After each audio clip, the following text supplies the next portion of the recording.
सरकार एक तो इंश्योर करे कि अगले साल, क्योंकि होली के दौरान क्या होता है, एक तो हमारी फागली और होली तकरीबन क्लैश करती है। सरकार इसको इंश्योर करे कि जो भी ये श्रद्धालु हिमाचल में एंटर करते हैं उनको बॉर्डर के ऊपर ही सैनिटाइज किया जाए।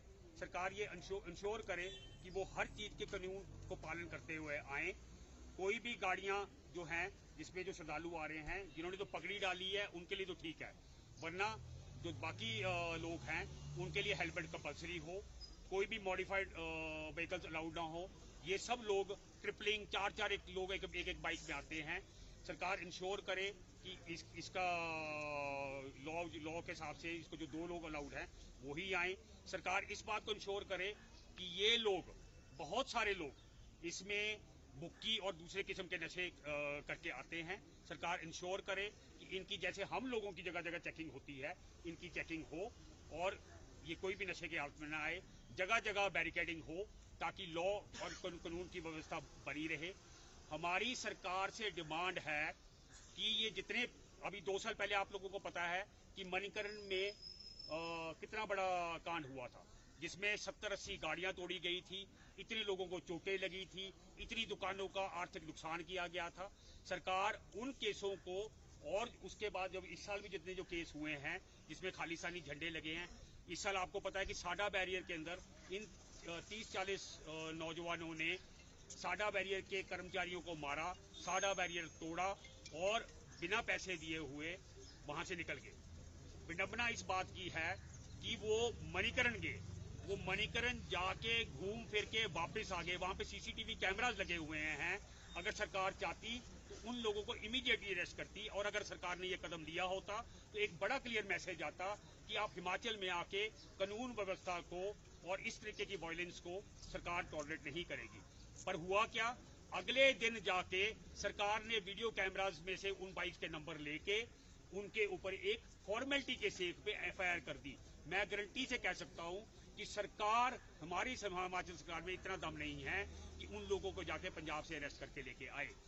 तो सरकार इंश्योर करे कि इन सब केसेस पे, और भी जो बाकी जो वायलेंस के केसेस हुए हैं, डोबी में इतना मारपीट हुई है, रायसन में हुई है, मनाली में हुई है, हमारी घाटी में इतने केसेस हुए हैं कि जिन भी इन लोगों के ऊपर एफआईआर दर्ज करे और सरकार 4 तारीख तक इस पे एक्शन इंश्योर करे। आज तो हमारा सिर्फ रोष प्रदर्शन और एक मेमोरेंडम है, वरना 4 तारीख को हम कुल्लू वासी एक उग्र रोष प्रदर्शन करेंगे जिसकी जवाबदेही सरकार के पास होगी। कि आप हिंदू और सिख सनातन के एक पेड़ की 2 बहुत सुंदर टहनियां हैं। हम सनातन के सिपाही हैं। सिख गुरु हमारे लिए आदरणीय हैं, वो हमारे सनातन के ताज हैं।